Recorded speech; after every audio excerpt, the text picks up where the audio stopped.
हाँ जी, सत श्री अकाल जी। मैं वरिंदर सिंह स्वागत करता आप सब जी का ਤੁਹਾਡੇ ਆਪਣੇ PBK ਚੈਨਲ ਉੱਤੇ। ਸਭ ਤੋਂ ਪਹਿਲਾਂ ਮੈਂ ਧੰਨਵਾਦੀ ਆਪ ਸਭ ਜੀ ਦਾ ਜਿਨ੍ਹਾਂ ਨੇ ਸਾਡੀ ਨੀ ਸਪੋਰਟ ਕੀਤੀ। ਇੰਨਾ ਤੁਸੀਂ ਕਮੈਂਟ ਕਰਕੇ ਸਾਡੀ ਸਪੋਰਟ ਜਿਹੜੀ ਵਧਾ ਰਹੇ ਹੋ ਉਹਦੇ ਬਦਲੇ ਅਸੀਂ ਬਹੁਤ ਧੰਨਵਾਦੀ ਹਾਂ ਆਪ ਸਭ ਜੀ ਦੇ।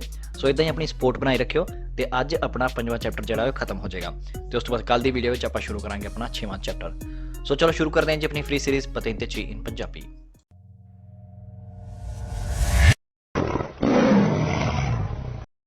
134 ਨੰਬਰ ਪੇਜ ਆ ਆਪਣਾ। ਕੰਪੋਰਟਾਮੈਂਟੀ ਇਨ ਕਾਜ਼ੋ ਦੀ ਇੰਸੀਡੈਂਟੇ, ਐਕਸੀਡੈਂਟ ਹੋਣ ਦੇ ਹਾਲਾਤ ਵਿੱਚ ਆਪਣਾ ਕੀ ਬਿਹੇਵੀਅਰ ਹੋਏਗਾ, ਕਿਸ ਤਰੀਕੇ ਨਾਲ ਆਪਾਂ ਪੇਸ਼ ਆਉਣਾ, ਉਹਦੇ ਬਾਰੇ ਗੱਲ ਕਰਾਂਗੇ। ਵਧਦੇ ਹਾਂ ਪਹਿਲੇ ਸਵਾਲ ਤੇ। In caso di incidente stradale con soli danni alle cose, il conducente ha l'obbligo di fermarsi e fornire le proprie generalità। ਕਹਿੰਦਾ ਇੱਕ ਰੋਡ ਐਕਸੀਡੈਂਟ ਹੋਣ ਦੇ ਹਾਲਾਤ ਵਿੱਚ ਕੰਸੋਲੀ ਦਾਨੀ ਆਲੇ ਕੋਜ਼ੇ ਮਤਲਬ ਕਿ ਨੁਕਸਾਨ ਹੋਇਆ ਸਿਰਫ ਸਮਾਨ ਨੂੰ। ਇਲ ਕੰਦੂਚੇਂਤੇ ਜਾਂ ਡਰਾਈਵਰ ਓਬਲੀਗੋ ਆ ਲੋਬਲੀਗੋ ਦੇ ਤੇ ਲਾਜ਼ਮੀ ਆ ਕਿ ਉਹ ਰੁਕੇ, ਫਿਰ ਮਾਰਸੀ ਰੁਕੇ ਤੇ ਕਹਿੰਦਾ ਫੋਰਨੀਰੇ ਲੈ ਪ੍ਰੋਪਰੀਏ ਜੇਨੇਰਾਲੀਤਾ ਮਤਲਬ ਕਿ ਆਪਣੀ ਡਿਟੇਲ ਦੇਵੇ, ਆਪਣਾ ਵੇਰਵਾ ਦੇਵੇ, ਉਹਦੇ ਜਿਹੜੇ ਡਾਕੂਮੈਂਟ ਵਗੈਰਾ ਨੇ ਉਹ ਸ਼ੋਅ ਕਰੇ। ਠੀਕ ਹੈ। ਸੋ ਆਪਣਾ ਸਭ ਤੋਂ ਪਹਿਲੀ ਗੱਲ ਜਿਹੜੀ ਆਪਾਂ ਕਰਨੀ ਆ ਉਹ ਵਾ ਰੁਕਣਾ। ਉਸ ਤੋਂ ਬਾਅਦ ਕੀ ਕਰਨਾ, ਆਪਾਂ ਆਪਣਾ ਜਿਹੜਾ ਵੇਰਵਾ ਹੈ ਉਹ ਦੇਣਾ, ਮਤਲਬ ਕਿ ਆਪਣੇ ਪੇਪਰ ਵਗੈਰਾ ਸ਼ੋਅ ਕਰਨੇ ਆ। ਉਸ ਤੋਂ ਬਾਅਦ ਵੀ ਸੇਮ ਹੀ ਆ, ਉੱਤੇ ਕਹਿੰਦਾ ਐਕਸੀਡੈਂਟ ਹੋ ਗਿਆ ਤੇ ਕਹਿੰਦਾ ਰੁਕਣਾ ਜਿਹੜਾ ਹੈ ਉਹ ਲਾਜ਼ਮੀ ਆ ਤੇ fornire le informazioni utili per l'esatta ricostruzione della dinamica dell'incidente। fornire ਹੁੰਦਾ ਪ੍ਰਦਾਨ ਕਰਨਾ, ਦੇਣਾ। ਕਹਿੰਦਾ ਇਨਫੋਰਮੇਸ਼ਨ ਦੇਣੀ ਪੈਣੀ ਆ ਜਿਹੜੀ ਜ਼ਰੂਰੀ ਆ per l'esatta ricostruzione। ricostruzione ਹੁੰਦਾ ਦੁਬਾਰਾ ਤੋਂ ਬਣਾ ਕੇ ਦੇਖਣਾ ਤੇ l'esatta ਹੋ ਗਿਆ ਐਗਜ਼ੈਕਟ। ਦੈਲਾ ਦਿਨਾਮਿਕਾ ਮਤਲਬ ਕਿ ਜੋ ਕੁਛ ਵੀ ਉੱਥੇ ਐਕਸੀਡੈਂਟ ਹੋਇਆ ਸੀ। ਦਿਨਾਮਿਕਾ ਹੁੰਦਾ ਆਪਣਾ ਡਾਇਨਾਮਿਕਸ ਮਤਲਬ ਕਿ ਕਿਸ ਤਰੀਕੇ ਨਾਲ ਐਕਸੀਡੈਂਟ ਹੋਇਆ, ਕੀ ਕੁਛ ਹੋਇਆ, ਕਾਤੋਂ ਐਕਸੀਡੈਂਟ ਹੋਇਆ, ਉਹ ਸਾਰੀ ਇਨਫੋਰਮੇਸ਼ਨ ਆਪਾਂ ਪ੍ਰਦਾਨ ਕਰਨੀ, ਸਾਰੀ ਇਨਫੋਰਮੇਸ਼ਨ ਆਪਾਂ ਦੇਣੀ ਆ। ਸੋ è vero ਹੋ ਗਿਆ। Dopo un incidente stradale, se il veicolo coinvolto creare pericolo o intralcio, deve essere portato al più presto fuori dalla carreggiata। ਕਹਿੰਦਾ ਰੋਡ ਐਕਸੀਡੈਂਟ ਤੋਂ ਬਾਅਦ ਗੱਡੀ ਜਿਹੜੀ ਸ਼ਾਮਿਲ ਹੈ, ਕੋਇਨਵੋਲਟੋ ਹੁੰਦਾ ਸ਼ਾਮਿਲ ਹੋਣਾ, ਜਿਹੜੀ ਐਕਸੀਡੈਂਟ ਵਿੱਚ ਸ਼ਾਮਿਲ ਹੈ, ਜਿਹੜੀ ਖਤਰਾ ਬਣਾ ਰਹੀ ਹੈ ਜਾਂ ਰੁਕਾਵਟ ਬਣਾ ਰਹੀ ਹੈ। ਇੰਤਰਾਲਚੋ ਹੁੰਦਾ ਰੁਕਾਵਟ। deve essere portato ਉਹਨੂੰ ਲੈ ਕੇ ਜਾਣਾ ਚਾਹੀਦਾ più presto ਜਿੰਨਾ ਛੇਤੀ ਹੋ ਸਕੇ fuori dalla carreggiata ਤੋਂ ਬਾਹਰ ਉਹਨੂੰ ਲੈ ਕੇ ਜਾਣਾ। ਠੀਕ ਹੈ, ਤਾਂ ਜੋ ਰੁਕਾਵਟ ਤੇ ਜਿਹੜਾ ਖਤਰਾ ਹੈ ਉਹ ਨਾ ਪੈਦਾ ਹੋਵੇ ਹੋਰ ਗੱਡੀਆਂ ਬਦਲੇ। ਠੀਕ ਹੈ ਜੀ। ਸੋ ਇਹ ਵੇਰਵਾ। Nei casi e con le modalità previste dal codice della strada, il conducente deve utilizzare il segnale di veicolo fermo। Nei casi e con le modalità previste, ਕਿਸੇ ਵੀ ਐਸੇ ਕੇਸ ਵਿੱਚ ਜਿਹੜੇ ਕੋਦੀਚੇ ਦੇਲਾ ਸਟਰਾਦਾ ਹੁੰਦਾ, ਕੋਦੀਚੇ ਦੇਲਾ ਸਟਰਾਦਾ ਹੁੰਦਾ ਰੋਡ ਦੇ ਕਾਨੂੰਨ। ਠੀਕ ਹੈ, ਜਿਹੜੇ ਕਾਨੂੰਨ ਬਣਾਏ ਗਏ ਨੇ ਉਹਨਾਂ ਦੇ ਹਿਸਾਬ ਨਾਲ ਕਹਿੰਦਾ ਡਰਾਈਵਰ ਨੂੰ ਉਤਲੀਜ਼ਾਰੇ ਵਰਤਣਾ ਚਾਹੀਦਾ ਇਲ ਸੇਨਿਆਲੇ ਦੀ ਵਹੀਕਲੋ ਫੇਰਮੋ, ਖੜੀ ਗੱਡੀ ਵਾਲਾ ਨਿਸ਼ਾਨ ਵਰਤਣਾ ਚਾਹੀਦਾ। ਕਿਹੜਾ ਹੁੰਦਾ, ਸੇਨਿਆਲੇ triangolare di pericolo। ਸੋ ਇਹ vero ਹੋ ਗਿਆ। Il conducente dopo un incidente stradale qualora siano cadute dal veicolo delle sostanze viscide deve rimanere sul posto per segnalare manualmente il pericolo ai veicoli che sopraggiungono। ਕਹਿੰਦਾ driver ਇੱਕ road accident ਤੋਂ ਬਾਅਦ ਕਾਦੂਤੇ ਮਤਲਬ ਡਿੱਗ ਗਿਆ ਹੋਵੇ, ਜਿਹੜਾ ਸਮਾਨ ਡਿੱਗ ਗਿਆ ਗੱਡੀ ਚੋਂ, ਸੋਸਤਾਂਸੇ ਵਿਸ਼ੀਦੇ ਕੋਈ ਐਸਾ ਤਿਲਕਣ ਵਾਲਾ ਪਦਾਰਥ, ਕੋਈ ਵੀ ਐਸਾ ਮਟੀਰੀਅਲ ਜਿਹੜਾ ਤਿਲਕਣ ਪੈਦਾ ਕਰਦਾ ਉਹ ਡਿੱਗਦਾ ਹੋਵੇ ਜੇਕਰ, deve rimanere sul posto ਉਹਨੂੰ ਆਪਣੀ ਜਗ੍ਹਾ 'ਤੇ ਰਹਿਣਾ ਚਾਹੀਦਾ। per segnalare manualmente ਵੀ ਹੱਥਾਂ ਨਾਲ ਇਸ਼ਾਰੇ ਕਰੇ ਜਿਹੜਾ ਖਤਰਾ ਹੈ ਉਹਦੇ ਬਾਰੇ, ਜਿਹੜੀ ਗੱਡੀਆਂ ਪਿੱਛੋਂ ਆਉਂਦੀਆਂ ਨੇ ਉਹਨਾਂ ਲਈ। ਠੀਕ ਹੈ, ਜਿਹੜੀ ਗੱਡੀਆਂ ਪਿੱਛੋਂ ਆਉਂਦੀਆਂ ਉਹਨਾਂ ਨੂੰ ਦੱਸੇ ਕਿ ਹਾਂ ਇੱਥੇ ਖਤਰਾ ਹੈ ਤੇ ਆਪਣੇ ਹੱਥਾਂ ਨਾਲ ਵੀ ਇਸ਼ਾਰੇ ਉਹਨੂੰ ਕਰਨੇ ਚਾਹੀਦੇ ਨੇ। ਸੋ ਇਹ ਵੇਰੋ ਹੋ ਚੁੱਕਿਆ। ਅਗਲਾ, in caso di incidente stradale ricollegabile ad un suo comportamento ha l'obbligo di fermarsi e di prestare assistenza a chi ha subito un danno alla persona। ਸੋ ਇਸ ਸਵਾਲ 'ਚ ਕਹਿੰਦਾ ਪਿਆ ਇੱਕ ਰੋਡ ਐਕਸੀਡੈਂਟ ਦੇ ਮਾਮਲੇ ਵਿੱਚ ਇੱਕ ਉਹਦਾ ਕੰਪੋਰਟਾਮੈਂਟੋ ਆ ਮਤਲਬ ਉਹਦਾ ਬਿਹੇਵੀਅਰ ਹੋਣਾ ਚਾਹੀਦਾ ਕਿ ਉਹਦੇ 'ਤੇ ਓਬਲੀਗੋ ਆ ਰੁਕਣ ਦਾ ਤੇ ਪ੍ਰੈਸਤਾਰੇ ਅਸਿਸਟੈਂਸਾ ਮਤਲਬ ਕਿ ਉਹਦੀ ਹੈਲਪ ਕਰਨੀ ਚਾਹੀਦੀ ਆ ਕੀ ਆ ਸੁਬੀਤੋ un danno alla persona, ਜਿਹੜੇ ਬੰਦੇ ਦਾ ਨਿੱਜੀ ਨੁਕਸਾਨ ਹੋਇਆ ਉਹਦੀ ਹੈਲਪ ਵੀ ਕਰਨੀ ਚਾਹੀਦੀ ਹੈ, ਉਹਦੀ ਮਦਦ ਕਰਨੀ ਪੈਣੀ ਹੈ। ਇਹ ਉਹਦਾ ਇੱਕ ਉਹਦੇ 'ਤੇ ਇੱਕ ਲਾਜ਼ਮੀ ਗੱਲ ਹੈ। ਠੀਕ ਹੈ, ਸੋ ਇਹ ਵੇਰੋ। ਅੱਗੇ ਕਹਿੰਦਾ è punibile con la reclusione il conducente coinvolto in un incidente stradale che non si fermi a prestare assistenza a chi ha subito un danno alla persona। punibile ਹੁੰਦਾ ਦੰਡਨੀय ਮਤਲਬ ਕਿ ਉਹਨੂੰ ਸਜ਼ਾ ਦਿੱਤੀ ਜਾਏਗੀ। con la reclusione ਮਤਲਬ ਕਿ ਉਹਨੂੰ ਜੇਲ੍ਹ ਯਾਤਰਾ ਵੀ ਕਰਨੀ ਪੈ ਸਕਦੀ ਹੈ ਉਸ ਡਰਾਈਵਰ ਨੂੰ ਜਿਹੜਾ ਕਿ ਸ਼ਾਮਿਲ ਹੈ ਇੱਕ ਰੋਡ ਐਕਸੀਡੈਂਟ ਦੇ ਵਿੱਚ ਕਿ non si fermi, ਜਿਹੜਾ ਨਹੀਂ ਰੁਕਿਆ ਹੈਲਪ ਕਰਨ ਲਈ ਉਸ ਬੰਦੇ ਨੂੰ ਜਿਹਦਾ ਨੁਕਸਾਨ ਹੋਇਆ। ਠੀਕ ਹੈ, ਸੋ ਇਹ ਵੇਰੋ ਆ। ਜੇਲ੍ਹ ਯਾਤਰਾ ਵੀ ਹੋ ਸਕਦੀ ਆ, ਜੇਲ੍ਹ ਦੀ ਸਜ਼ਾ ਵੀ ਹੋ ਸਕਦੀ ਆ। ਅਗਲਾ ਸਵਾਲ, in caso di incidente stradale il conducente che si dia alla fuga è passibile di arresto। ਕਹਿੰਦਾ ਜਿਹੜਾ ਰੋਡ ਐਕਸੀਡੈਂਟ ਦੇ ਵਿੱਚ ਜਿਹੜਾ ਡਰਾਈਵਰ ਭੱਜ ਜਾਂਦਾ, alla fuga ਹੁੰਦਾ, ਫੂਗਾ ਹੁੰਦਾ ਭੱਜ ਜਾਂਦਾ, ਠੀਕ ਹੈ, ਉਹਦੇ 'ਤੇ ਕਹਿੰਦਾ ਉਹਨੂੰ ਗ੍ਰਿਫਤਾਰ ਵੀ ਕੀਤਾ ਜਾ ਸਕਦਾ, ਉਹ ਗ੍ਰਿਫਤਾਰੀ ਦਾ ਜ਼ਿੰਮੇਵਾਰ ਹੈ। ਠੀਕ ਹੈ ਜੀ, ਸੋ ਹੈ ਵੇਰੋ।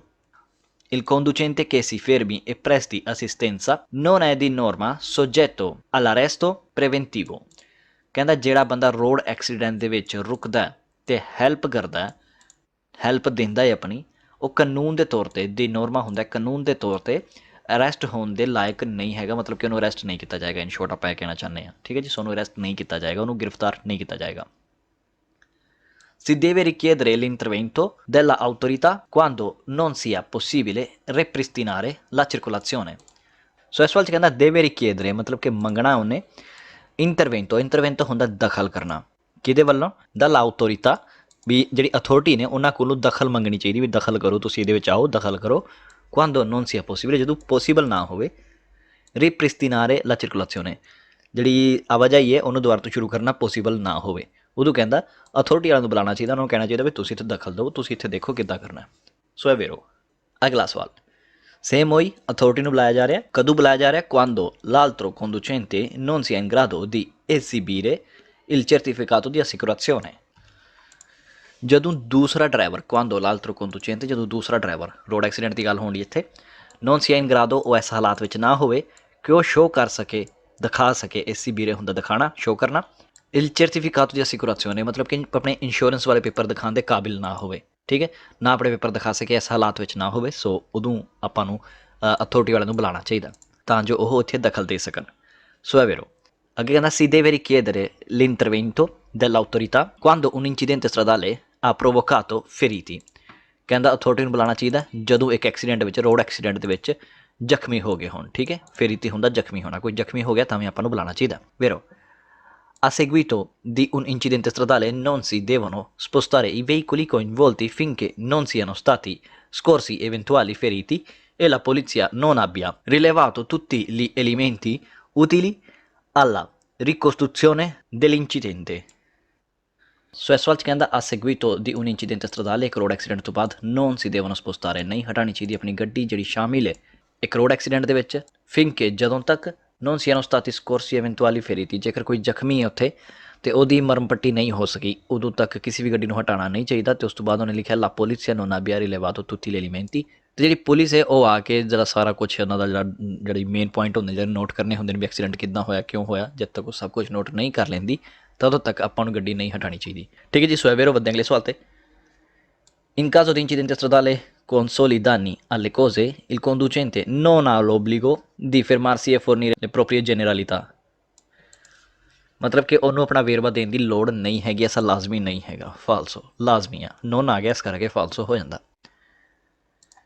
ਅੱਗੇ ਕਹਿੰਦਾ al conducente è consigliato di fermarsi e fornire le proprie generalità। ਆਪਣਾ ਵੇਰਵਾ ਦੇਵੇ, ਇਹਦੀ ਸਲਾਹ ਦਿੱਤੀ ਜਾਂਦੀ ਹੈ, ਸਲਾਹ ਨਹੀਂ ਹੈਗਾ, ਇੱਕ ਹੈ ਓਬਲੀਗੋ ਆ, ਓਬਲੀਗੋ ਅਤੇ consigliato ਸਲਾਹ, ਓਬਲੀਗੋ ਜ਼ਰੂਰੀ। ਸੋ ਇਹ ਵੀ ਫਾਲਸੋ। ਵੱਧਦੇ ਅਗਲੇ ਸਵਾਲ 'ਤੇ।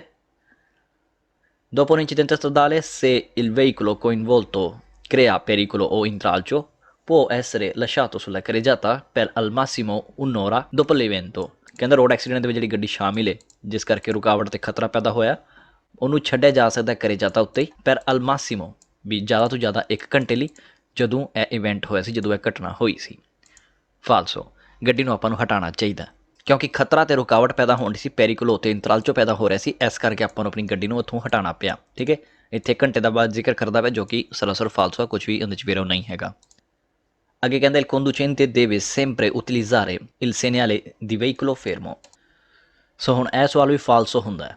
ਕਿਉਂ ਫਾਲਸੋ ਹੋਇਆ? ਕਿਉਂਕਿ ਪਹਿਲੀ ਗੱਲ ਤਾਂ ਨੇ ਲਿਖਤਾ ਸੈਂਪਰੇ, ਹਮੇਸ਼ਾ ਕਹਿੰਦਾ ਵਰਤਣੀ ਆ, ਨਹੀਂ ਜੀ, ਹਮੇਸ਼ਾ ਨੇ ਆਪਾਂ ਵਰਤਣੀ ਹੁੰਦੀ, ਜਿੱਦਾਂ ਪਹਿਲਾਂ ਦੱਸਿਆ ਹੋਇਆ ਕਿ ਆਪਾਂ ਇਸ ਸਿਨਿਆਲੇ ਨੂੰ ਸਿਰਫ ਪਿੰਡਾਂ ਤੋਂ ਬਾਹਰ ਵਰਤਣਾ, ਪਿੰਡਾਂ ਦੇ ਅੰਦਰ ਨਹੀਂ। ਸੋ ਇਹ ਸਵਾਲ ਫਾਲਸੋ ਹੋ ਜਾਂਦਾ ਕਿਉਂਕਿ ਨੇ ਇੱਥੇ ਕਿਹਾ ਸੈਂਪਰੇ, ਵੀ ਹਮੇਸ਼ਾ ਵਰਤੇ ਜਾਏਗਾ ਵਾਲਾ ਸਿਨਿਆਲੇ, ਜਿਹੜੀ ਗੱਡੀ ਖੜੀ ਦਾ ਹੈ, ਮਤਲਬ ਕਿ ਤ੍ਰਿਐਂਗਲੋ ਜਿਹੜਾ ਆਪਣਾ ਸਾਈਨ ਹੈ ਉਹ ਹਮੇਸ਼ਾ ਵਰਤੇ ਜਾਏਗਾ। ਠੀਕ ਹੈ ਜੀ, ਸੋ ਇਹ ਫਾਲਸੋ। ਅੱਗੇ ਕਹਿੰਦਾ Dopo un incidente stradale, qualora siano cadute del veicolo delle sostanze viscide, deve fermare tutti i veicoli che sopraggiungono e costringerli ad invertire la marcia। ਕਹਿੰਦਾ ਇੱਕ ਰੋਡ ਐਕਸੀਡੈਂਟ ਦੇ ਬਾਅਦ ਜਦੋਂ ਸਮਾਨ ਡਿੱਗ ਗਿਆ ਹੋਵੇ ਗੱਡੀ ਤੋਂ ਜਿਹੜਾ ਕਿ ਸੁਸਤਾਂਸੇ ਵਿਸ਼ੀਦੇ ਹੋਵੇ ਮਤਲਬ ਤਿਲਕਣ ਪੈਦਾ ਕਰਨ ਵਾਲਾ ਸਮਾਨ ਹੋਵੇ, ਖੜਨਾ ਪੈਣਾ ਸਾਰੀ ਗੱਡੀਆਂ ਨੂੰ। ਦੇਵੇ ਫੇਰਮਾਰੇ ਤੁੱਤੀ ਵਹੀਕਲੀ, ਸਾਰੀ ਗੱਡੀਆਂ ਨੂੰ ਖੜਨਾ ਪੈਣਾ ਜਿਹੜੀ ਪਿੱਛੋਂ ਆ ਰਹੀਆਂ ਨੇ। ਇੱਕੋ ਸਟ੍ਰਿੰਜਰਲੀ ਮਤਲਬ ਕਿ ਉਹਨਾਂ ਨੂੰ ਮਜਬੂਰ ਕਰਨਾ ਚਾਹੀਦਾ ਵੀ ਤਾਂ ਜੋ ਆਪਣਾ ਉਹ ਰਸਤਾ ਬਦਲ ਲੈਣ। ਫਾਲਸੋ ਆਪਾਂ ਸਿਰਫ ਉਹਨੂੰ ਹੱਥਾਂ ਨਾਲ ਇਸ਼ਾਰੇ ਕਰਨਾ ਹੁੰਦਾ, ਸੇਨਿਆਲਾਰੇ ਮਨੂਅਲ ਮਿਹਨਤੀ ਕਰਨਾ ਹੁੰਦਾ, ਮਨੂਅਲ ਮਿਹਨਤੀ ਕਰਨਾ ਹੁੰਦਾ ਤਾਂ ਜੋ ਉਹਨਾਂ ਨੂੰ ਦੱਸ ਸਕੀਏ ਵੀ ਇੱਥੇ ਤਿਲਕਣ ਪਿਆ ਸਮਾਨ ਡਿੱਗ ਗਿਆ। ਠੀਕ ਹੈ ਜੀ, ਸੋ ਹੈ ਵੀ ਫਾਲਸੋ। In caso di incidente ricollegabile ad un suo comportamento ha l'obbligo di fermarsi ma non di prestare assistenza। ਕਹਿੰਦਾ ਉਹਦੇ ਤੇ ਓਬਲੀਗੋ ਆ ਵੀ ਉਹਦਾ ਬਿਹੇਵੀਅਰ ਵਿੱਚ ਹੈ ਓਬਲੀਗੋ ਆ ਕਿ ਵੀ ਉਹਨੂੰ ਰੁਕਣਾ ਚਾਹੀਦਾ। ਠੀਕ ਹੈ, ਇੱਥੇ ਤੱਕ ਵੇਰੋ ਸੀ। ਅੱਗੇ ਕਹਿੰਦਾ ਮੈਂ ਨੋਨ ਦੀ ਪ੍ਰੈਸਟਾਰੇ ਅਸਿਸਟੈਂਸ ਅਤੇ ਹੈਲਪ ਦੇਣਾ ਉਹਦੇ ਲਈ ਜ਼ਰੂਰੀ ਨਹੀਂ ਹੈਗਾ। ਫਾਲਸੋ, ਇਹ ਉਹਦੇ ਕੰਪੋਰਟਾਮੈਂਟ ਦਾ ਹਿੱਸਾ ਹੈਗਾ, ਆਪਾਂ ਨੂੰ ਹੈਲਪ ਵੀ ਕਰਨੀ ਚਾਹੀਦੀ ਆ। ਵਧਦੇ ਹਾਂ ਅਗਲੇ ਸਵਾਲ ਤੇ। È punibile con la reclusione il conducente coinvolto in un incidente stradale che non si ferma a prestare assistenza a chi subito unicamente un danno alle cose। ਕਹਿੰਦਾ ਉਹਨੂੰ ਸਜ਼ਾ ਹੈ ਜੇਲ੍ਹ ਦੀ ਯਾਤਰਾ ਹੋ ਸਕਦੀ ਹੈ, ਉਹਨੂੰ ਜੇਲ੍ਹ ਦੀ ਸਜ਼ਾ ਹੋ ਸਕਦੀ ਜਿਹੜਾ ਬੰਦਾ ਨਹੀਂ ਰੁਕਦਾ ਅਤੇ ਹੈਲਪ ਨਹੀਂ ਕਰਦਾ। ਆਪਾਂ ਉੱਤੇ ਪੜ੍ਹ ਕੇ ਹਟਿਆ ਸਾਰਾ, ਰੋਡ ਐਕਸੀਡੈਂਟ ਵਿੱਚ ਜਿਹੜਾ ਨਹੀਂ ਰੁਕਦਾ, ਸ਼ਾਮਿਲ ਉਸ ਐਕਸੀਡੈਂਟ ਵਿੱਚ ਨਹੀਂ ਰੁਕਦਾ, ਹੈਲਪ ਨਹੀਂ ਕਰਦਾ, ਉਹਨੂੰ ਜਿਹਦਾ ਸਿਰਫ ਉਨੀਕਾਮੈਂਟ ਸਿਰਫ ਜਿਹਦਾ ਨੁਕਸਾਨ ਹੋਇਆ ਹੋਵੇ ਸਮਾਨ ਦਾ। ਸੋ ਸਮਾਨ ਦੀ ਗੱਲ ਨਹੀਂ ਸੀ, ਆਲਾ ਪਰਸੋਨੇ ਸੀ। ਠੀਕ ਹੈ ਜੀ, ਸੋ ਇਸ ਕਰਕੇ ਫਾਲਸੋ ਹੁੰਦਾ। ਉੱਤੇ ਵਿਖਾ ਦੇਣਾ ਤੁਹਾਨੂੰ, ਇਹ ਦੇਖੋ ਦਾਨੋ ਆਲਾ ਪਰਸੋਨਾ। ਠੀਕ ਹੈ, ਨੁਕਸਾਨ ਜੇਕਰ ਨਿੱਜੀ ਨੁਕਸਾਨ ਹੋਇਆ ਹੋਵੇ ਤਾਂ। ਹੁਣ ਇੱਥੇ ਕਹਿੰਦਾ ਪਿਆ ਦਾਨੋ ਕਿਹਦਾ ਹੋਇਆ, ਸਮਾਨ ਦਾ, dalle cose। ਸੋ ਇਸ ਕਰਕੇ ਹੋ ਜਾਂਦਾ ਆਪਣਾ ਸਵਾਲ ਫਾਲਸੋ। ਅਗਲਾ ਸਵਾਲ, in caso di incidente stradale il conducente che si dia alla fuga non incorre nell'arresto se è opportunamente assicurato contro tale eventualità। ਕਹਿੰਦਾ ਜੇਕਰ ਕੋਈ ਭੱਜ ਜਾਂਦਾ ਰੋਡ ਐਕਸੀਡੈਂਟ ਕਰਨ ਤੋਂ ਬਾਅਦ, non incorre nell'arresto ਵੀ ਉਹਨੂੰ ਅਰੈਸਟ ਨਹੀਂ ਕੀਤਾ ਜਾਏਗਾ, ਗ੍ਰਿਫਤਾਰ ਨਹੀਂ ਕੀਤਾ ਜਾਏਗਾ। ਸੇ ਹੈ ਓਪੋਰਚੁਨਿਟਾਮੈਂਟੇ ਅਸਿਕੁਰਾਤੋ, ਜੇਕਰ ਉਹ ਸਹੀ ਤਰੀਕੇ ਨਾਲ ਉਹਨੇ ਇੰਸ਼ੋਰੈਂਸ ਵਗੈਰਾ ਕੀਤੀ ਹੋਈ ਹੈ। ਕੋਂਟਰੋ ਤਾਲੇ ਇਵੈਂਟੁਆਲਿਟਾ ਮਤਲਬ ਕਿ ਇਸ ਘਟਨਾ ਦੇ ਖਿਲਾਫ ਜੇਕਰ ਉਹਨੇ ਕੋਈ ਇੰਸ਼ੋਰੈਂਸ ਵਗੈਰਾ ਕੀਤਾ ਹੋਇਆ, ਸਹੀ ਇੰਸ਼ੋਰੈਂਸ ਕੀਤਾ ਹੋਇਆ, ਫਿਰ ਉਹ ਅਰੈਸਟ ਨਹੀਂ ਹੋਏਗਾ। ਫਾਲਸੋ, ਜੇਕਰ ਬੰਦਾ ਭੱਜਿਆ ਤੇ ਉਹ ਅਰੈਸਟ ਹੋਏਗਾ ਹੀ ਹੋਏਗਾ। ਸੋ ਹੈ ਫਾਲਸੋ ਆ। ਅਗਲਾ ਸਵਾਲ, il proprietario del veicolo coinvolto è punibile con la reclusione se i danni superano 5.000 euro di valore। ਸੋ ਇੱਥੇ ਕਹਿੰਦਾ ਪਿਆ ਪ੍ਰੋਪਰੀਟਾਰੀਓ ਮਾਲਕ ਦੈਲ ਵਹੀਕਲੋ ਕੋਇਨਵੋਲਤੋ, ਜਿਹੜੀ ਗੱਡੀ ਸ਼ਾਮਿਲ ਹੋਈ ਆ। ਹੁਣ ਇੱਥੇ ਧਿਆਨ ਦਿਓ ਥੋੜ੍ਹਾ ਜਿਹਾ। ਠੀਕ ਹੈ, ਉਹਨੂੰ ਕਹਿੰਦਾ ਸਜ਼ਾ ਮਿਲੇਗੀ ਗ੍ਰਿਫਤਾਰ ਹੋ ਕੇ, ਮਤਲਬ ਉਹਨੂੰ ਜੇਲ੍ਹ ਦੀ ਸਜ਼ਾ ਮਿਲੇਗੀ, ਜੇਲ੍ਹ ਯਾਤਰਾ ਕਰਨੀ ਪਏਗੀ ਉਹਨੂੰ। ਸਹੀ ਦਾਨੀ ਸੁਪੇਰਾਨੋ, ਜੇਕਰ ਜਿਹੜਾ ਨੁਕਸਾਨ ਹੈ ਉਹ ਪਾਰ ਕਰ ਜਾਂਦਾ 5.000 5,000 ਐਰੋ ਦਾ ਵੈਲਿਊ। ਠੀਕ ਹੈ, ਸੋ ਫਾਲਸੋ ਹੋ ਜਾਂਦਾ। ਕਿਉਂ? ਇੱਕ ਤਾਂ ਇਹਨੇ ਪ੍ਰੋਪਰੀਟਾਰੀ ਨੂੰ ਸਜ਼ਾ ਦਿੱਤੀ ਹੈ, ਕਿਉਂਕਿ ਪ੍ਰੋਪਰੀਟਾਰੀ ਨੂੰ ਸਜ਼ਾ ਨਹੀਂ ਮਿਲੇਗੀ, ਸਜ਼ਾ ਉਹਨੂੰ ਮਿਲੇਗੀ ਜਿਹੜੇ ਬੰਦੇ ਨੇ ਐਕਸੀਡੈਂਟ ਕੀਤਾ। ਪ੍ਰੋਪਰੀਟਾਰੀ ਵਿਚਾਰਾ ਕਿਉਂ ਘਸੀਟਣਾ ਆਪਾਂ ਵਿੱਚ, ਹੈ ਨਾ। ਸੋ ਇਸ ਕਰਕੇ ਫਾਲਸੋ ਹੋ ਜਾਂਦਾ। ਅਤੇ ਦੂਸਰੀ ਗੱਲ ਇਹਨੇ ਕਹਿਤੀ, ਇੱਕ ਵੈਲਿਊ ਰੱਖਤੀ ਹੈ, ਇੱਕ ਪੈਸਿਆਂ ਦੀ ਗੱਲ ਕਰਤੀ ਹੈ ਵੀ 5,000 ਐਰੋ ਤੋਂ ਵੱਧ ਹੋਇਆ ਤਾਂ ਉਹਨੂੰ ਸਜ਼ਾ ਮਿਲੇਗੀ। ਨਹੀਂ, ਐਸਾ ਵੀ ਕੁਛ ਨਹੀਂ ਹੁੰਦਾ। ਠੀਕ ਹੈ, ਇੰਸ਼ੋਰੈਂਸ ਕੰਪਨੀ ਕੈਸੋ ਦਾ ਲਿਆ, ਆਪਾਂ ਉਹਨੂੰ ਇੰਸ਼ੋਰੈਂਸ ਕਿਉਂ ਪੇ ਕਰਨੇ ਪਏ ਫਿਰ। ਠੀਕ ਹੈ ਜੀ, ਫਾਲਸੋ। ਅਤੇ ਵਧਦੇ ਅੱਗੇ, occorre richiedere intervento dell'autorità unicamente quando il numero dei feriti è superiore a 3। ਵੀ 3 ਤੋਂ ਜ਼ਿਆਦਾ ਜੇਕਰ ਜ਼ਖਮੀ ਹੋ ਜਾਣ ਤਾਂ ਆਪਾਂ ਅਥੋਰਿਟੀ ਨੂੰ ਬੁਲਾਉਣਾ ਸਿਰਫ ਉਦੋਂ। ਠੀਕ ਹੈ, ਉਨੀਕਾਮੈਂਟ ਹੈ ਸਿਰਫ। ਸੋ ਇਹ ਫਾਲਸੋ ਹੋ ਜਾਂਦਾ। ਅਤੇ ਵਧਦੇ ਅਗਲੇ ਸਵਾਲ 'ਤੇ, si deve richiedere l'intervento dell'autorità quando l'altro conducente non sia in grado di esibire la polizza di assicurazione। ਸੋ ਇਸ ਸਵਾਲ 'ਚ ਕਹਿੰਦਾ ਪਿਆ si deve richiedere intervento, ਉਹਨੂੰ ਦਖਲ ਲਈ ਮੰਗਣਾ ਪੁੱਛਣਾ ਚਾਹੀਦਾ ਅਥੋਰਿਟੀ ਵਾਲਿਆਂ ਨੂੰ ਜਦੋਂ ਦੂਸਰਾ ਡਰਾਈਵਰ ਗੱਡੀ ਚਲਾ ਰਿਹਾ ਸੀ ਜਿਹਦੇ ਨਾਲ ਐਕਸੀਡੈਂਟ ਹੋਇਆ, non sia in grado, ਇਸ ਹਾਲਾਤ ਵਿੱਚ ਨਾ ਹੋਵੇ ਕਿ ਉਹ ਸ਼ੋਅ ਨਾ ਕਰ ਪਾਵੇ ਆਪਣੀ ਪੋਲਿਸਾ ਦੀ ਅਸਿਕੁਰਾzione ਨੂੰ। ਹੁਣ ਉੱਤੇ ਵਾਲੇ ਸਵਾਲ ਵਿੱਚ ਇੱਕ ਛੋਟਾ ਜਿਹਾ ਹੀ ਫਰਕ ਸੀ, ਇੱਥੇ ਲਿਖਿਆ ਸੀ certificato di assicurazione, ਉੱਥੇ ਲਿਖਿਆ ਸੀ ਪੋਲਿਸਾ ਦੀ ਅਸਿਕੁਰਾzione। ਠੀਕ ਹੈ, ਸਿਰਫ ਇਹੀ ਫਰਕ ਆ। ਸੋ ਸਰਟੀਫਿਕਾਟੋ ਹੁੰਦਾ ਜਿਹੜੀ ਪ੍ਰੋਪਰ ਆਪਣੀ ਇੰਸ਼ੋਰੈਂਸ ਵਾਲੀ ਪੋਲਿਸੀ, ਜਦੋਂ ਆਪਣੀ ਇੰਸ਼ੋਰੈਂਸ ਹੋਇਆ ਜਦੋਂ ਆਪਾਂ ਨੂੰ ਮਿਲਦਾ ਐਂਡ ਵਿੱਚ। ਠੀਕ ਹੈ ਜੀ, ਅਤੇ ਪੋਲਿਸਾ ਦੀ ਅਸਿਕੁਰਾzione ਹੁੰਦੀ ਹੈ ਜਿਹੜੀ ਪ੍ਰੋਪਰ ਆਪਣੀ ਪੋਲਿਸੀ ਹੁੰਦੀ ਵੀ ਕੀ ਕੁਛ ਹੈ ਕੀ ਕੁਛ ਨਹੀਂ ਹੈਗਾ, ਉਹਨੂੰ ਕਹਿੰਦੇ ਪੋਲਿਸਾ ਦੀ ਅਸਿਕੁਰਾzione। ਠੀਕ ਹੈ ਜੀ, ਸੋ ਇਸ ਕਰਕੇ ਫਾਲਸ ਹੋ ਗਿਆ ਕਿਉਂਕਿ ਇੱਥੇ ਨੇ certificato ਨਹੀਂ ਲਿਖਿਆ। ਸੋ ਜੀ ਵਧਦੇ ਅਗਲੇ ਸਵਾਲ ਤੇ, non si deve richiedere l'intervento dell'autorità quando un incidente ha provocato solamente un ferito। ਕਹਿੰਦਾ ਨਹੀਂ ਕਹਿਣਾ ਚਾਹੀਦਾ ਇੰਟਰਵੈਂਟੋ, ਦਖਲ ਲਈ ਨਹੀਂ ਕਹਿਣਾ ਚਾਹੀਦਾ ਅਥੋਰਿਟੀ ਨੂੰ ਜਦੋਂ ਇੱਕ ਐਕਸੀਡੈਂਟ ਵਿੱਚ ਸਿਰਫ ਇੱਕੋ ਜ਼ਖਮੀ ਹੋਵੇ। ਫਾਲਸੋ। ਸੋ ਇਹ ਫਾਲਸੋ ਹੋ ਜਾਂਦਾ ਕਿਉਂਕਿ ਇੱਕ ਵੀ ਜ਼ਖਮੀ ਹੋਵੇ ਤਾਂ ਵੀ ਆਪਾਂ ਨੂੰ ਅਥੋਰਿਟੀ ਵਾਲਿਆਂ ਨੂੰ ਬੁਲਾਉਣਾ ਚਾਹੀਦਾ। ਜਦੋਂ ਆਪਣੇ ਹੱਥ ਵਿੱਚ ਨਾ ਹੋਵੇ ਵੀ ਆਪਣੀ ਸਿਚੁਏਸ਼ਨ ਨੂੰ ਹੈਂਡਲ ਨਾ ਕਰ ਪਾਈਏ ਤਾਂ ਆਪਾਂ ਨੂੰ ਬੁਲਾਉਣਾ ਚਾਹੀਦਾ। A seguito di un incidente stradale si possono spostare i veicoli coinvolti anche se la polizia non ha finito di rilevare gli elementi utili alla ricostruzione dell'incidente purché siano stati scorsi gli eventuali feriti। ਕਹਿੰਦਾ ਇੱਕ road accident ਦੇ ਵਿੱਚ si possono spostare i veicoli, ਗੱਡੀਆਂ ਨੂੰ ਹਟਾ ਸਕਦੇ ਹਾਂ ਜਿਹੜੀ ਗੱਡੀਆਂ ਰੋਡ ਐਕਸੀਡੈਂਟ ਵਿੱਚ ਸ਼ਾਮਿਲ ਹੋਈਆਂ ਨੇ। ਕਹਿੰਦਾ ਤਾਂ ਵੀ ਹਟਾ ਸਕਦੇ ਹੋ ਜੇਕਰ ਪੁਲਿਸ ਦਾ ਨਹੀਂ ਖਤਮ ਹੋਇਆ ਜਿਹੜੀ ਸਾਰੀ ਜਾਣਕਾਰੀ ਉਹਨੇ ਹਾਸਿਲ ਕਰਨੀ ਸੀ ਵੀ ਕਿਸ ਤਰੀਕੇ ਨਾਲ ਐਕਸੀਡੈਂਟ ਹੋਇਆ, ਕਿੱਦਾਂ ਹੋਇਆ। ਜੇਕਰ ਉਹਦਾ ਅਜੇ ਤੱਕ ਕੰਮ ਉਹਦਾ ਨਹੀਂ ਖਤਮ ਹੋਇਆ ਤਾਂ ਵੀ ਕਹਿੰਦਾ ਤੁਸੀਂ ਗੱਡੀ ਨੂੰ ਉੱਥੋਂ ਹਟਾ ਸਕਦੇ ਹੋ। ਅੱਗੇ ਲਿਖਦਾ ਪੁਰਕੇ ਬਸ਼ਰਤੇ ਕਿ ਸਿਆਨੋ ਸਟਾਤੀ ਸਕੋਰਸੀ ਅਲੀ ਇਵੈਂਟੁਅਲੀ ਫੇਰੀਤੀ, ਤੇ ਬਸ਼ਰਤੇ ਕਹਿੰਦਾ ਇੰਨੀ ਕਿ ਵੀ ਜੇਕਰ ਕੋਈ ਉੱਥੇ ਜ਼ਖਮੀ ਹੈਗਾ ਤੇ ਉਹਦੀ ਹੈਲਪ ਹੁਲਪ ਹੋ ਗਈ ਹੋਵੇ, ਜੇਕਰ ਕੋਈ ਜ਼ਖਮੀ ਉੱਥੇ ਹੈਗਾ ਤੇ ਠੀਕ ਹੈ ਜੀ। ਸੋ ਇਹ ਫਾਲਸੋ ਆ, ਨਹੀਂ ਕਰ ਸਕਦੇ, ਨਹੀਂ ਹਟਾ ਸਕਦੇ ਆਪਣੀ ਗੱਡੀਆਂ, ਠੀਕ ਹੈ, ਜਦ ਤੱਕ ਪੁਲਿਸ ਵਾਲਿਆਂ ਦਾ ਕੰਮ ਨਹੀਂ ਖਤਮ ਹੁੰਦਾ। 134 ਕੰਪਲੀਟ ਵਧਦੇ 135 ਵਧੇ। ਸੋ ਜੀ 135 ਨੰਬਰ ਪੇਜ ਆਪਣਾ, ਇੱਥੇ ਲਿਖਿਆ ਹੋਇਆ uso del modulo di constatazione amichevole in caso di incidente। ਸੋ ਇੱਥੇ ਗਲਤੀ ਹੋਈ ਹੈ ਥੋੜ੍ਹੀ ਜੀ, ਇੱਥੇ CON ਆਉਣਾ ਸੀ, N ਐਖ ਆ ਗਏ ਨੇ। ਸੋ ਕਹਿੰਦਾ ਇੱਕ ਮੋਡੂਲ ਆ ਜਿਹੜਾ ਕਿ constatazione ਦਾ ਹੁੰਦਾ, ਜਿਹੜਾ ਅਮੀਕੇਵਲੇ ਹੋਏਗਾ। ਅਮੀਕੇਵਲ ਦਾ ਮਤਲਬ ਹੁੰਦਾ ਦੋਸਤੀ ਵਾਲਾ, ਮਤਲਬ ਇੱਕ ਤਰ੍ਹਾਂ ਦੀ ਕਿਹੜੀ ਐਕਸੀਡੈਂਟ ਹੋ ਗਿਆ ਤੇ ਇੱਕ ਫਰੈਂਡਲੀ ਕਹੀਏ ਵੀ ਫਰੈਂਡਲੀ ਹੋ ਸਕਦਾ ਇੱਕ ਤਰ੍ਹਾਂ ਦਾ। ਇੱਕ ਸਾਈਡ ਇੱਕ ਮੋਡੂਲ ਆ ਜਿਹਨੂੰ ਭਰਨਾ ਪੈਂਦਾ, ਤੁਹਾਨੂੰ ਦਿਖਾ ਦੇਣਾ ਕਿਸ ਤਰੀਕੇ ਦਾ ਹੁੰਦਾ। ਸੋ ਜੀ ਇਹ ਹੁੰਦਾ ਇੱਕ ਮੋਡੂਲੋ, ਜਦੋਂ ਐਕਸੀਡੈਂਟ ਹੋ ਜਾਂਦਾ ਤੈਨੂੰ ਫਿਲ ਕਰਨਾ ਹੁੰਦਾ, ਠੀਕ ਹੈ ਜੀ। A ਗੱਡੀ, B ਗੱਡੀ, ਅਤੇ ਉਸ ਤੋਂ ਬਾਅਦ ਜਿਹੜੀ ਸਾਰੀ ਡਿਟੇਲ ਇੱਥੇ ਫਿਲ ਕਰਨੀ ਹੁੰਦੀ ਵੀ ਕਿਸ ਤਰੀਕੇ ਨਾਲ ਐਕਸੀਡੈਂਟ ਹੋਇਆ, ਕੀ ਹੋਇਆ, ਕੀ ਨਹੀਂ ਹੋਇਆ। ਇਹ ਦੇਖ ਲਓ ਜੀ ਇੱਥੇ ਲਿਖਿਆ ਹੋਇਆ constatazione amichevole, ਠੀਕ ਹੈ ਜੀ। ਸੋ ਇੱਥੇ constatazione ਆਉਣਾ ਸੀ। ਐਕਸੀਡੈਂਟ ਹੋਣ ਤੋਂ ਬਾਅਦ ਇੱਕ ਜਿਹੜਾ ਫਰੈਂਡਲੀ ਜਿਹੜਾ ਮੋਡੂਲੋ ਹੁੰਦਾ ਹੈ, ਇੱਕ ਫਰੈਂਡਲੀ ਜਿਹੜਾ ਫਾਰਮ ਹੁੰਦਾ ਜਿਹੜਾ ਆਪਾਂ ਭਰਨਾ ਹੁੰਦਾ, ਅਤੇ ਉਹਦੀ ਵਰਤੋਂ ਕਿਵੇਂ ਕਰਨੀ ਹੈ, ਕਿਵੇਂ ਯੂਜ਼ ਕਰਨਾ, ਉਹਦੇ ਬਾਰੇ ਆਪਾਂ ਪੜ੍ਹਾਂਗੇ ਇਸ ਆਪਣੇ schede ਦੇ ਵਿੱਚ। In caso di incidente con solo 2 veicoli coinvolti è opportuno avvalersi del modulo di constatazione amichevole। denuncia di sinistro ਲਿਖਿਆ ਹੋਇਆ ਬ੍ਰੈਕਟਾਂ 'ਚ, ਜਿਹਦਾ ਮਤਲਬ ਹੁੰਦਾ ਹੈ ਸਿਨਿਸਟਰੋ ਹੁੰਦਾ ਇੱਥੇ ਐਕਸੀਡੈਂਟ, denuncia ਹੁੰਦਾ ਕੇਸ ਕਰਨਾ, ਠੀਕ ਹੈ ਜੀ। ਸੋ ਕਹਿੰਦਾ ਐਕਸੀਡੈਂਟ ਹੋਣ ਦੇ ਕੇਸ ਵਿੱਚ ਜਦੋਂ ਸਿਰਫ 2 ਗੱਡੀਆਂ ਸ਼ਾਮਿਲ ਹੋਣ, solo 2 veicoli coinvolti, ਸਹੀ ਰਹੇਗਾ avvalersi del modulo di constatazione, ਮਤਲਬ ਕਿ ਇਹਦੀ ਵਰਤੋਂ ਕਰੋ, ਜਿਹੜਾ ਮੋਡੂਲੋ ਹੁੰਦਾ constatazione ਵਾਲਾ, ਉਹਦੀ ਵਰਤੋਂ ਕਰੋ, ਠੀਕ ਹੈ। ਮਤਲਬ ਕਿ ਜਦੋਂ ਐਕਸੀਡੈਂਟ ਹੋ ਗਿਆ, ਜਦੋਂ 2 ਗੱਡੀਆਂ ਸ਼ਾਮਿਲ ਨੇ, ਉਦੋਂ ਇਸ ਮੋਡੂਲ ਦੀ ਆਪਾਂ ਨੂੰ ਵਰਤੋਂ ਕਰਨੀ ਚਾਹੀਦੀ ਆ। Vero, in caso di utilizzo del modulo di constatazione amichevole il conducente deve riportare il luogo, le modalità e la data dell'incidente। ਕਹਿੰਦਾ ਮੋਡੂਲੋ ਨੂੰ ਵਰਤਣ ਦੇ ਮਾਮਲੇ ਵਿੱਚ driver deve riportare il luogo, ਜਿਹੜੀ ਜਗ੍ਹਾ 'ਤੇ ਐਕਸੀਡੈਂਟ ਹੋਇਆ ਉਹ ਲਿਖਣੀ ਪੈਣੀ ਆ, le modalità e la data, ਮਤਲਬ ਕਿ ਕਿਸ ਤਰੀਕੇ ਨਾਲ ਹੋਇਆ, ਕਿਹੜੀ ਡੇਟ ਨੂੰ ਹੋਇਆ ਐਕਸੀਡੈਂਟ, ਠੀਕ ਹੈ। ਉਹ ਸਾਰੀ ਡਿਟੇਲ ਆਪਾਂ ਫਿਲ ਕਰਨੀ ਹੈ ਇਸ ਫੋਰਮ ਵਿੱਚ। ਵੇਰੋ ਅਗਲਾ ਸਵਾਲ, il conducente deve riportare le generalità dell'altro conducente। ਜਨਰਲਿਟà ਹੁੰਦਾ ਜਿਹੜਾ ਉਹਦਾ ਵੇਰਵਾ ਹੈ, ਜਿਹੜੀ ਉਹਦੀ ਡਿਟੇਲ ਆ, ਜਿਹੜਾ ਦੂਸਰਾ ਡਰਾਈਵਰ ਹੈ ਉਹਦੀ ਡਿਟੇਲ ਨੂੰ ਇੱਥੇ ਫਿਲ ਕਰਨਾ ਪੈਣਾ, ਉੱਥੇ ਆਪਾਂ ਨੂੰ ਲਿਖਣਾ ਪੈਣਾ ਸਾਰਾ, ਠੀਕ ਹੈ। ਸੋ ਇਹ ਵੀ ਵੇਰੋ। ਅਗਲਾ ਸਵਾਲ, ਅਗਲਾ ਕਹਿੰਦਾ il conducente deve riportare le generalità del proprietario dell'altro veicolo। ਕਹਿੰਦਾ ਡਰਾਈਵਰ ਨੂੰ ਉੱਥੇ ਲਿਖਣਾ ਪੈਣਾ ਜਿਹੜਾ ਵੇਰਵਾ ਹੁੰਦਾ ਹੈ ਮਾਲਕ ਦਾ, ਗੱਡੀ ਦੇ ਮਾਲਕ, ਦੂਸਰੀ ਗੱਡੀ ਦੇ ਮਾਲਕ ਦਾ ਵੇਰਵਾ ਦੇਣਾ ਪੈਣਾ, generalità ਵੇਰਵਾ। ਸੋ ਇਹ ਵੀ ਵੇਰੋ। Nel modulo di constatazione amichevole il conducente deve riportare, ove possibile, le generalità di eventuali testimoni। ਕਹਿੰਦਾ ਸੀ ਫਾਰਮ ਐਸੀ ਮੋਡੂਲੋ ਉੱਤੇ il conducente deve riportare, ਮਤਲਬ ਕਿ ਡਰਾਈਵਰ ਨੂੰ ਸਾਰੀ ਰਿਪੋਰਟ ਦੇਣੀ ਪੈਣੀ, ਸਭ ਕੁਝ ਲਿਖਣਾ ਪੈਣਾ।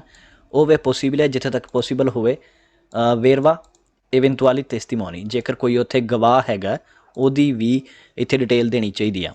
ਸੋ ਇਹ ਵੇਰੋ, testimoni ਹੁੰਦਾ ਕੋਈ ਗਵਾਹ, ਠੀਕ ਹੈ ਜੀ। ਸੋ ਇਹ ਵੀ ਵੇਰੋ। ਵਧਦੇ ਅਗਲੇ ਸਵਾਲ ਤੇ। nel modulo di constatazione amichevole il conducente deve riportare un semplice disegno schematico indicante la posizione dei veicoli e la dinamica dell'incidente। ਸੋ ਇਸ ਸਵਾਲ 'ਚ ਕਹਿੰਦਾ ਪਿਆ ਜਦੋਂ ਮੋਡੂਲੋ ਆਪਾਂ ਭਰਦੇ ਪਏ ਹਾਂ ਉਸ ਮੋਡੂਲ ਵਿੱਚ ਕੀ ਕੁਝ ਭਰਨਾ। il conducente deve riportare un semplice disegno schematico, ਮਤਲਬ ਕਿ ਇੱਕ ਡਿਜ਼ਾਈਨ ਬਣਾਉਣਾ ਪੈਣਾ, ਇੱਕ ਯੋਜਨਾਬੰਦ ਤਰੀਕੇ ਨਾਲ, ਇੱਕ ਸਹੀ ਤਰੀਕੇ ਨਾਲ ਇੱਕ ਡਿਜ਼ਾਈਨ ਬਣਾਉਣਾ ਜਿਹਦੇ ਨਾਲ ਦੱਸਣਾ ਵੀ ਜਿਹਦੇ 'ਚ ਇੰਡੀਕੇਟ ਕੀਤਾ ਜਾਏਗਾ ਵੀ ਪੋਜੀਸ਼ਨ ਕੀ ਸੀ ਗੱਡੀਆਂ ਦੀ ਅਤੇ ਉਹਦਾ ਡਾਇਨਾਮਿਕ ਕੀ ਸੀ, ਉਸ ਐਕਸੀਡੈਂਟ ਕਿਵੇਂ ਹੋਇਆ ਸੀ। ਮਤਲਬ ਕਿ ਆਪਾਂ ਨੂੰ ਇੱਕ ਫੋਟੋ ਜਿਹੀ ਬਣਾਉਣੀ ਪੈਣੀ ਹੈ, ਪੈਨ ਨਾਲ ਹੀ ਲਿਖਣਾ ਪੈਣਾ ਉੱਤੇ ਵੀ ਇਸ ਤਰੀਕੇ ਨਾਲ ਗੱਡੀ ਵੱਜੀ। ਮੈਂ ਤੁਹਾਨੂੰ ਦਿਖਾ ਦੇਣਾ ਕਿਸ ਤਰੀਕੇ ਨਾਲ ਡਿਜ਼ਾਈਨ ਜਿਹਾ ਬਣਦਾ। ਸੋ ਜੀ ਕੁਛ ਇਸ ਤਰੀਕੇ ਨਾਲ ਡਾਇਗਰਾਮ ਬਣੇਗਾ, ਟੁੱਟਾ ਪੁੱਟਾ ਜਿਹਾ ਬਣਾਉਣਾ ਪੈਣਾ, ਪਰ ਬਣਾਉਣਾ ਪੈਣਾ ਇੱਕ ਢਾਂਚਾ ਜਿਹਾ ਬਣਾਉਣਾ ਪੈਣਾ ਵੀ ਕਿਸ ਤਰੀਕੇ ਨਾਲ ਕਿਹੜੀ ਗੱਡੀ ਕਿੱਥੋਂ ਨਿਕਲੀ ਸੀ ਅਤੇ ਕਿੱਧਰ ਜਾ ਰਹੀ ਸੀ ਅਤੇ ਕਿਹੜੀ ਗੱਡੀ ਨੇ ਕਿੱਥੋਂ ਮਾਰਿਆ, ਸਾਰਾ ਕੁਝ ਦੱਸਣਾ ਇਹਦੇ ਵਿੱਚ, ਠੀਕ ਹੈ। ਉਸੇ ਫਾਰਮ ਦੇ ਨੀਚੇ ਕਰਕੇ ਇੱਕ ਜਗ੍ਹਾ ਬਣੀ ਹੁੰਦੀ ਜਿੱਥੇ ਆਪਾਂ ਸਭ ਕੁਝ ਦੱਸਣਾ ਹੁੰਦਾ। ਸੋ ਹੈ ਵੇਰੋ। ਸੋ ਜੀ ਅਗਲਾ ਸਵਾਲ, il conducente deve riportare il numero di targa, il numero di polizza e la campagna assicurativa dei veicoli coinvolti। ਸੋ ਕਹਿੰਦਾ ਡਰਾਈਵਰ ਨੂੰ ਲਿਖਣਾ ਪੈਣਾ ਗੱਡੀਆਂ ਦਾ ਨੰਬਰ, ਤਾਰਗਾ ਨੰਬਰ ਲਿਖਣਾ ਪੈਣਾ, ਨੂਮੇਰੋ ਦੀ ਪੋਲਿਸਾ ਵੀ ਪੋਲਿਸੀ ਨੰਬਰ ਲਿਖਣਾ ਪੈਣਾ, ਅਤੇ ਕੰਪਨੀ ਇੰਸ਼ੋਰੈਂਸ ਕੰਪਨੀ ਜਿਹੜੀ ਉਹਦਾ ਨਾਮ ਵਗੈਰਾ ਲਿਖਣਾ ਪੈਣਾ, ਠੀਕ ਹੈ, ਜਿਹੜੀ ਗੱਡੀਆਂ ਐਕਸੀਡੈਂਟ ਵਿੱਚ ਸ਼ਾਮਿਲ ਨੇ ਉਹਨਾਂ ਦਾ। ਸੋ ਇਹ ਵੀ ਵੇਰੋ। In caso di incidente con più di 2 veicoli coinvolti è opportuno avvalersi del modulo di constatazione amichevole। ਜਦੋਂ 2 ਤੋਂ ਜ਼ਿਆਦਾ ਗੱਡੀਆਂ ਸ਼ਾਮਿਲ ਹੋਣ ਇੱਕ ਐਕਸੀਡੈਂਟ ਦੇ ਵਿੱਚ, ਇੱਥੋਂ ਹੀ ਫਾਲਸੋ ਹੋ ਜਾਂਦਾ ਕਿਉਂਕਿ ਸਿਰਫ 2 ਗੱਡੀਆਂ ਹੀ ਸ਼ਾਮਿਲ ਹੋ ਸਕਦੀਆਂ ਨੇ ਜਦੋਂ ਇਹ ਵਾਲਾ ਮੋਡੂਲੋ ਭਰਨਾ ਹੋਵੇ। 2 ਤੋਂ ਜ਼ਿਆਦਾ ਨੇ ਫਿਰ ਇਹ ਵਾਲਾ ਮੋਡੂਲੋ ਨਹੀਂ ਭਰਿਆ ਜਾਏਗਾ। ਠੀਕ ਹੈ ਜੀ, ਸੋ ਇਹ ਫਾਲਸੋ ਆ। È sufficiente che il conducente riporti il luogo e la modalità dell'incidente। ਕਹਿੰਦਾ ਇੰਨਾ ਹੀ ਕਾਫੀ ਆ ਕਿ ਡਰਾਈਵਰ ਲਿਖ ਦੇਵੇ ਜਗ੍ਹਾ ਤੇ ਜਿੱਥੇ ਐਕਸੀਡੈਂਟ ਹੋਇਆ ਸੀ ਉਹਦੇ ਵਗੈਰਾ, ਉਹਦੇ ਜਿਹੜਾ ਐਕਸੀਡੈਂਟ ਹੋਇਆ, ਕਿਸ ਤਰੀਕੇ ਨਾਲ ਐਕਸੀਡੈਂਟ ਹੋਇਆ ਸੀ ਉਹਦੇ ਬਾਰੇ ਦੱਸ ਦੇ, ਇੰਨਾ ਹੀ ਬਹੁਤ ਆ। ਫਾਲਸੋ। ਆਪਾਂ ਨੂੰ ਕਿੰਨਾ ਕੁਛ ਹੀ ਭਰਨਾ ਹੁੰਦਾ, ਨੰਬਰ, ਗੱਡੀ ਦਾ number, insurance number, policy number, ਹੋਰ ਕੀ ਕੁਛ ਹੈ, ਗਵਾਹਾਂ ਦੀ ਜੇਕਰ ਡਿਟੇਲ ਹੈ ਉਹ ਭਰਨੀ, ਆਪਣੀ ਡਿਟੇਲ ਭਰਨੀ, ਦੂਸਰੇ ਡਰਾਈਵਰ ਦੀ ਡਿਟੇਲ ਭਰਨੀ। ਸੋ ਬਹੁਤ ਕੁਛ ਹੁੰਦਾ ਭਰਨ ਨੂੰ, ਇਹ ਨਹੀਂ ਕਿ ਵੀ ਸਿਰਫ ਇੰਨਾ ਹੀ ਕਾਫੀ ਆ। ਠੀਕ ਹੈ ਜੀ, ਸੋ ਫਾਲਸੋ। Il conducente deve riportare solo le generalità dell'altro conducente। ਕਹਿੰਦਾ ਡਰਾਈਵਰ ਨੂੰ ਲਿਖਣੀ ਪੈਣੀ ਹੈ ਸਿਰਫ ਉਹਦਾ ਹੀ ਵੇਰਵਾ ਲਿਖਣਾ ਪੈਣਾ ਜਿਹੜਾ ਦੂਸਰਾ ਡਰਾਈਵਰ ਹੈ। ਫਾਲਸੋ। ਆਪਣਾ ਵੇਰਵਾ ਵੀ ਲਿਖਣਾ ਅਤੇ ਜੇਕਰ ਕੋਈ ਉੱਥੇ ਕੋਈ ਗਵਾਹ ਹੈ ਉਹਦਾ ਵੇਰਵਾ ਵੀ ਲਿਖਣਾ। ਅਗਲਾ ਕਹਿੰਦਾ non è obbligatorio riportare le generalità del proprietario dell'altro veicolo। ਕਹਿੰਦਾ ਜ਼ਰੂਰੀ ਨਹੀਂ ਹੈਗਾ, ਲਾਜ਼ਮੀ ਨਹੀਂ ਹੈਗਾ ਵੀ ਵੇਰਵਾ ਦਿੱਤਾ ਜਾਵੇ ਗੱਡੀ ਦੇ ਮਾਲਕ ਦਾ। ਠੀਕ ਹੈ, ਜਿਹਦੀ ਗੱਡੀ ਹੈ, ਜਿਹੜੀ ਦੂਸਰੀ ਗੱਡੀ ਆ, ਉਸ ਗੱਡੀ ਦੇ ਮਾਲਕ ਦਾ ਵੇਰਵਾ ਨਾ ਦਿੱਤਾ ਜਾਵੇ। ਫਾਲਸੋ। ਜਿਹਦੇ ਨਾਮ ਗੱਡੀ ਆ ਉਹਦਾ ਵੇਰਵਾ ਵੀ ਦੇਣਾ ਪੈਣਾ। proprietario del veicolo ਮਤਲਬ ਗੱਡੀ ਦਾ ਮਾਲਕ।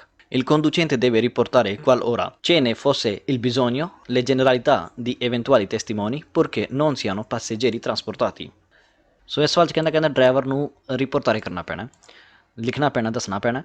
qualora ce ne fosse bisogno ਜਦੋਂ ਜ਼ਰੂਰਤ ਹੋਵੇ, le generalità ਮਤਲਬ ਕਿ ਵੇਰਵਾ, eventuali testimoni ਜੇਕਰ ਕੋਈ ਉੱਥੇ ਗਵਾਹ ਸੀ ਉਹਦਾ ਵੇਰਵਾ ਵੀ ਦੇਣਾ ਪੈਣਾ। ਅੱਗੇ ਲਿਖਤਾ purché ਬਸ ਸ਼ਰਤੇ ਕਿ non siano passeggeri trasportati, ਬਸ ਉਹ ਪੈਸੇਂਜਰ ਨਹੀਂ ਹੋਣੇ ਜਿਹਦੇ ਜਿਹਨਾਂ ਨੂੰ ਲੈ ਕੇ ਜਾਇਆ ਜਾ ਰਿਹਾ। ਫਾਲਸੋ। ਪੈਸੇਂਜਰ ਵੀ ਹੈ ਤਾਂ ਵੀ ਆਪਾਂ ਨੂੰ ਡਿਟੇਲ ਦੇਣੀ ਪੈਣੀ ਹੈ। Il conducente deve obbligatoriamente compilare solo la parte sinistra del modulo, quella destra è facoltativa। ਕਹਿੰਦਾ ਐਸੀ ਫਾਰਮ ਦਾ ਜ਼ਰੂਰੀ ਹੈ ਕਿ ਉਹ ਸਿਰਫ ਖੱਬੇ ਵਾਲਾ ਪਾਸਾ ਕੰਪਲੀਟ ਕਰਦੇ। ਠੀਕ ਹੈ, ਕੰਪਿਲਾਰੇ ਹੁੰਦਾ ਫਿਲ ਕਰਨਾ ਜਾਂ ਲਿਖ ਦੇਣਾ, ਜੋ ਕੁਛ ਡਿਟੇਲ ਹੈ ਉਹ ਲਿਖਣੀ। ਸਿਰਫ ਕਹਿੰਦਾ ਖੱਬੇ ਵਾਲਾ ਹਿੱਸਾ ਭਰਨਾ ਅਤੇ ਸੱਜੇ ਵਾਲਾ ਕਹਿੰਦਾ ਆਪਸ਼ਨਲ ਹੈ। ਫਾਲਸੋ। ਸੱਜਾ ਅਤੇ ਇੱਕ ਖੱਬਾ ਇਹ ਦੋਨੋਂ ਇੱਕ ਡਰਾਈਵਰ ਦਾ ਹੁੰਦਾ ਜਿਹੜਾ ਕਿ ਜ਼ਰੂਰੀ ਹੁੰਦਾ। Il conducente responsabile deve compilare per forza la colonna A, chi ha subito il danno, invece la colonna B। ਸੋ ਇਸ ਸਵਾਲ 'ਚ ਕਹਿੰਦਾ ਪਿਆ ਵੀ ਡਰਾਈਵਰ ਨੂੰ ਜਿਹੜਾ ਰਿਸਪੋਂਸੀਬਲ ਹੈ, ਜਿਹੜਾ ਜ਼ਿੰਮੇਵਾਰ ਹੈ, ਇਸ ਐਕਸੀਡੈਂਟ ਦਾ ਜ਼ਿੰਮੇਵਾਰ ਹੈ, ਦੇਵੇ ਕੰਪਿਲਾਰੇ, ਉਹਨੂੰ ਫਿਲ ਕਰਨਾ ਪੈਣਾ per forza, ਮਜਬੂਰੀ ਦੇ ਤਹਿਤ per forza la colonna A, ਵੀ ਇਹ ਸਾਈਡ ਕਿੰਨੇ ਭਰਨੀ ਆ, ਜਿਹਦੀ ਜ਼ਿੰਮੇਵਾਰੀ ਹੈ, ਜਿਹਨੇ ਐਕਸੀਡੈਂਟ ਕੀਤਾ, ਜਿਹਦਾ ਕਸੂਰ ਹੈ, ਉਹਨੇ ਭਰਨਾ। ਕੀ ਆ subito il danno, ਅਤੇ ਜਿਹਦਾ ਨੁਕਸਾਨ ਹੋਇਆ, ਇਨਵੇਚੇ ਲਾ ਕੋਲੋਨਾ ਬੀ, ਉਹਨੂੰ ਕਹਿੰਦਾ ਕੋਲੋਨਾ ਬੀ ਭਰਨਾ ਪੈਣਾ, ਬੀ ਸਾਈਡ ਭਰਨੀ ਪੈਣੀ ਆ। ਤੁਹਾਨੂੰ ਵੇਖਿਆ, ਤੁਸੀਂ ਇਹ ਮੋਡਲ ਦੇਖਿਆ ਹੀ, ਉਹਦੇ 'ਚ 2 ਸਾਈਡਾਂ ਨੇ, ਏ ਸਾਈਡ ਅਤੇ ਬੀ ਸਾਈਡ, ਅਤੇ ਉੱਥੇ ਦੱਸਦਾ ਪਿਆ ਵੀ ਏ ਸਾਈਡ ਕਿੰਨੇ ਭਰਨੀ ਅਤੇ ਬੀ ਸਾਈਡ ਕਿੰਨੇ ਭਰਨੀ। ਫਾਲਸੋ। ਕਿਉਂ?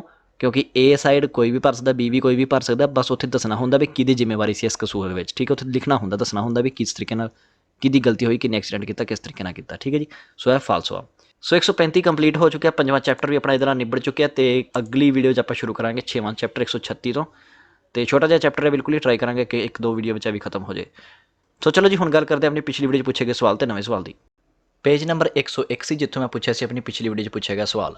Il pannello raffigurato va messo anche di lato, ਜਿਹੜਾ ਇਹ ਵਾਲਾ ਨਿਸ਼ਾਨ ਹੈ ਇਹ ਸਾਈਡਾਂ 'ਤੇ ਵੀ ਲੱਗ ਸਕਦਾ ਜਦੋਂ ਜਿਹੜਾ ਸਮਾਨ ਜਿਹੜਾ ਫੈਲਦਾ ਪਿਆ ਉਹ ਵੱਧ ਹੋਵੇ ਗੱਡੀ ਦੀ ਚੌੜਾਈ ਤੋਂ।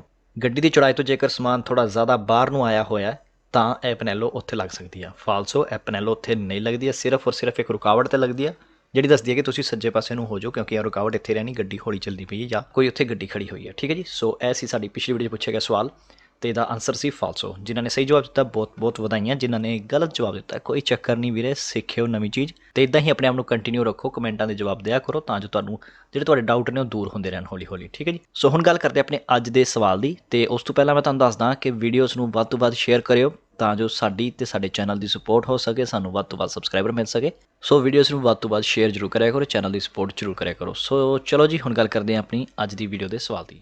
ਸੋ ਜੇ ਹੈ ਸਾਡਾ ਅੱਜ ਦਾ ਸਵਾਲ, i mezzi d'opera devono essere idonei allo specifico impiego nel cantiere e utilizzabili sia su strada che fuori strada। ਆਪਣਾ ਜਵਾਬ ਮੈਨੂੰ ਕਮੈਂਟਾਂ 'ਚ ਵਿਰੋਧਾ ਵੀ ਅਤੇ ਫਾਲਸੋ ਦਾ F। ਅਤੇ ਵੀਡੀਓ ਨੂੰ ਲਾਈਕ ਜਿਹੜੇ ਅੱਜ ਤੱਕ ਭੈਣ ਭਰਾ ਨੇ ਨਹੀਂ ਕੀਤਾ ਉਹ ਜ਼ਰੂਰ ਕਰ ਦੇਣ, ਚੈਨਲ ਨੂੰ ਸਬਸਕ੍ਰਾਈਬ ਵੀ ਜ਼ਰੂਰ ਕਰ ਦਿਓ, ਅਤੇ ਇੱਦਾਂ ਹੀ ਬਣੇ ਰਹੋ PBK ਚੈਨਲ ਨਾਲ। ਮਿਲਾਂਗੇ ਕਿਸੇ ਹੋਰ ਐਪੀਸੋਡ ਵਿੱਚ, ਤਦ ਤੱਕ ਲਈ ਰੱਬ ਰੱਖਾ।